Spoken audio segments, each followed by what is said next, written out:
올해는 이민년 호랑이해입니다. 성경엔 호랑이가 등장하지 않지만요. 한국 천주 교회사 속엔 호랑이가 많이 나옵니다.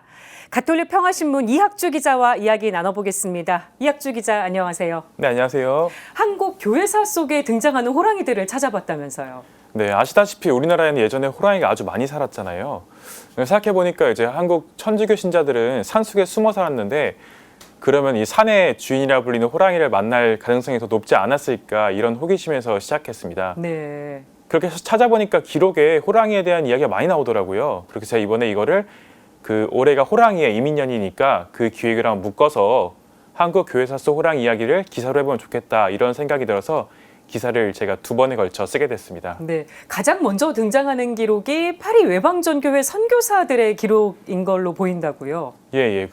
조선에 최초로 입국한 파리 외방전교회 선교사 성모방 신부가 보낸 편지에 나오는데요. 네. 1836년 4월 4일자 편지예요. 파리 외방전교회에 보낸 건데, 이 중국인 유방제 여황더 파치피코 신부한테 들은 이야기라고 전합니다.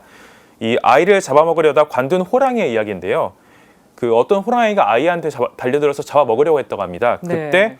이 아이가 아직 세례를 받지 않았어도 천주교를 알고 신봉하고 있었기에 이렇게 힘을 다해서 외쳤다고 합니다. 예수 마리아, 저를 불쌍히 여기소서. 예수 마리아, 저를 도와주소서. 이렇게 외치니까 호랑이가 아이를 먹지 않고 이렇게 아이가 움직일 때마다 같이 놀려고만 하고 더 이상 어떤 상처를 입히지 않았다고 합니다. 신기한 일이에요. 네. 그래서 아이는 어른들에게 구조되었고요. 그리고 세례를 받았는데 나흘 뒤에 죽었다고 합니다. 아이고. 예, 죽은 이유는 정확히 안 나오는데 제 생각으로는 아마 호랑이한테 먹기 직전에 약간의 상처를 입거나 너무 놀랐지 않았나, 이런 생각을 해봅니다. 네. 또 이걸 두고 모방 신부는 천주께서 그 아이에게 천주교 신자의 인호를 받을 기회를 주셨다, 이렇게 평했습니다. 또 그 다음에 또 성 앵베르주교란 분이 계시잖아요. 네. 그분이 쓴 편지에도 호랑이 이야기가 많이 나오는데요. 좀 약간 결이 다른데요. 이 앵베르주교는 조선 땅에는 호랑이가 무지무지 많은데 이 호랑이 때문에 매년 무려 1000명이나 목숨을 잃는다, 이렇게 보고했습니다. 그렇군요. 그 호랑이로부터 아내를 구한 124위 복자도 있다던데 궁금합니다. 네, 아까 제가 말씀드린 성 모방 신부랑 성 앵베르주교와 같은 기회받게 때 순교한 분인데요. 복자 김대권 베드로라는 분이 계십니다. 네. 이 달래 신부가 쓴 한국 천주교회사에 나온 내용인데요. 이 김대권이라는 분이 평상시에 아내랑 사이가 아주 안 좋았다고 합니다. 맨날 싸웠는데요. 어느 날도 크게 싸우고 김대건은 이제 안방, 아내는 부엌에서 잤는데요. 딱 잠이 들 차에 갑자기 하느님께서 부르시는 것 같아서 깼습니다. 네. 눈앞에 보니까 이제 호랑이가 아내를 물고 달아나고 있는 거예요. 아이고. 쫓아가서 아내를 구했죠. 그래서 이게 유명한 호랑이와 처 그림도 있는데요. 네. 김대건이 이제 와서 이제 부인한테 말하기를, 일단 이번 일은 우리 불화 때문에 생긴 것이니까 우리가 잘못을 고쳐서 착한 일을 하며 죽을 때까지 신자로 잘 살자, 네. 이렇게 말씀을 하고 이게 하나님께 기도를 올리고 그 다음부터 독실한 신자로 아주 열심한 신자로 살았다고 합니다. 네, 호랑이와 아주 큰 인연이 있네요. 예. 그리고 한국인 첫 번째 사제인 김대건 신부, 두 번째 사제인 최영업 신부도 호랑이와 관련된 일화가 있다고요. 네, 그렇습니다. 김대건 신부님이 신학생일 때인데요.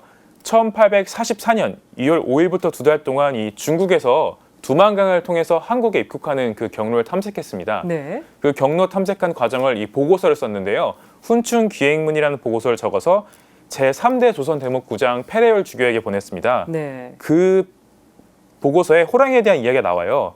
어떤 내용이냐면은 이제 어떤 산을 넘어가는데 그 산에 높은 나무가 많고 맹수가 많이 살았다고 합니다. 호랑이를 필두로 표범, 곰, 늑대 이런 게 살아가지고 네. 사람들을 위협했는데요.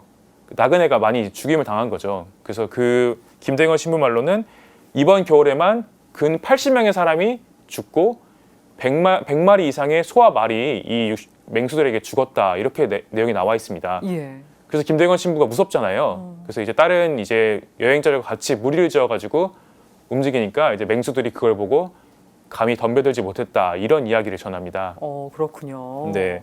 또 최영업 신부 같은 경우에는 이제 11년 넘게 전국을 돌아다니면서 많은 교우촌 들리셨잖아요. 그렇죠. 근데 교우촌이 산에 있잖아요. 산에는 호랑이가 많다는 말씀 제가 드렸잖아요. 네. 그렇기 때문에 이제 호랑이가 얼마나 무서운 존재인지 알 수 있는 기록을 남겼는데요. 쓴 편지 중에 이런 내용이 있습니다. 어떤 아이가 11살짜리 아이가 그 교우촌을 떠나가지고 신앙생활을 더 열심히 하려고 동굴 속에 숨어 있던 거예요. 네. 그 사흘 만에 이제 오빠 손에 붙들려서 돌아왔는데 어머니 이렇게 소리칩니다.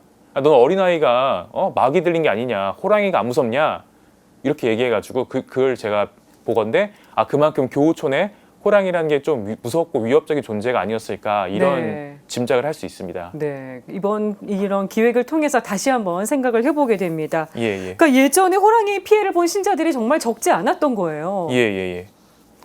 그 서울 한복판에서도 호랑이한테 잡아먹힌 일이 많이 일어나는데 네. 산속에 있는 교우촌은 오죽했겠죠. 그러니까요. 네, 선교사들 기록 보면은 교우촌에서 사람들이 밤에 호랑이가 무서워가지고 한 방에 모여 지냈다 이런 이야기 나오는데요. 네. 좀 충격적인 이야기 중에 하나는 호랑이가 방문을 열고 아이를 물고 달아나는 거를 이제 신자들이 쫓아가서 아이를 구해냈다 이런 이야기가 선교사들 기록에 전해져 내려옵니다. 예. 또 한편으로는 이제 그 강원도 첫 본당인 풍선 본당이라고 있거든요. 네. 근데 강원도가 워낙 산이 많고 하니까 동물들이 많이 살거든요.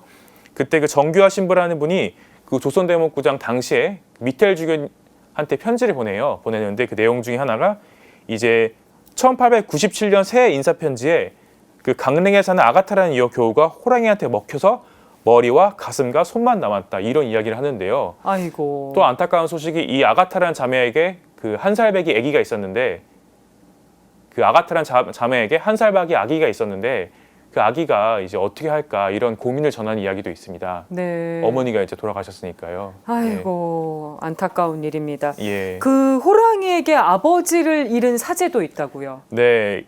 좀 충격적인 이야기죠. 이 1900년에 사제품을 받은 김문옥 신부라는 분이 계신데요. 네. 이분이 호랑이에게 아버지를 잃었다고 합니다. 그 부산교구 언양본당 살띠공소에서 일어난 일인데요. 지금 울산에 있습니다. 네. 그 공소에 살던 이 아버지가 대구로 판고성사 보러 가시다가 호랑이를 만나서 잡아먹히신 거예요. 그래서 머리만 남았다고 합니다. 이걸 교우들이 수습해가지고 묻은 게 이 공소에서 한 300m 떨어진 곳에 있는 무덤인데요. 그 무덤을 사람들이 말하기를 범 찌꺼기 묘라 불렀다 합니다. 그러니까 범, 호랑이가 먹고 남은 찌꺼기를 묻은 묘 이런 이야기 전해져 내려오는데요. 그게 지금은 제가 최근에 조사를 해보니까 그 무덤 앞으로 새 길이 났어요. 네. 길이 나면서 무덤을 이제 2007년쯤에 후손들이 이장했다고 합니다. 그렇군요. 예. 호랑이 피해가 정말 적지 않았던 것 같은데 이 기자도 이번에 취재하면서 처음 알게 된 거죠? 예, 그렇습니다. 사실 호랑이와 천주교라는 게 어떻게 보면은 좀 안 어울린다는 생각 들거든요. 네. 성경에 나오지 않는 거는 물론이고 이제 그런데 이제 아무래도 한국이 호랑이 워낙 많이 살았고 호랑이가 다채로운 모습으로 많이 등장하잖아요. 뭐 산신령의 뭐 심부름꾼이나 사악한 것을 쫓는 영물이기도 하고 네. 한편으로는 이제 사람을 잡아먹는 무서운 맹수이기도 하고요. 그런 다채로운 모습이 이 한국 교회사 기록에도 많이 나와서 아 역시 한국 교회사구나 이런 느낌도 들고 좀 재미도 많이 있었습니다. 네. 우리 민족과 호랑이가 진짜 때려야 뗄 수 없는 관계인가 이런 생각도 많이 들었고요. 네. 또 한편으로는 이제 올해가 호랑이이고 한데 호랑이 하면은 또 이제 저희가 힘, 용기, 용맹 이런 거에 느낌이 많이 받잖아요. 그렇죠. 지금 코로나19와 여러 가지 어려움 때문에 많은 국민들과 또 저희 시청자분들 많이 힘들어 하시는데 호랑이 기운으로 올 한 해를 좀 잘 이겨내서 좀 힘찬 한 해를 보내시면 어떨까 이런 기원을 하게 됐습니다. 네, 호랑이 피해를 입었던 신앙 선조들이 많았다는 사실 오늘 새삼 알게 됐습니다. 네, 우리 한국 천주교회사 속에 등장하는 호랑이 이야기 나눠봤습니다. 이 기자 잘 들었습니다.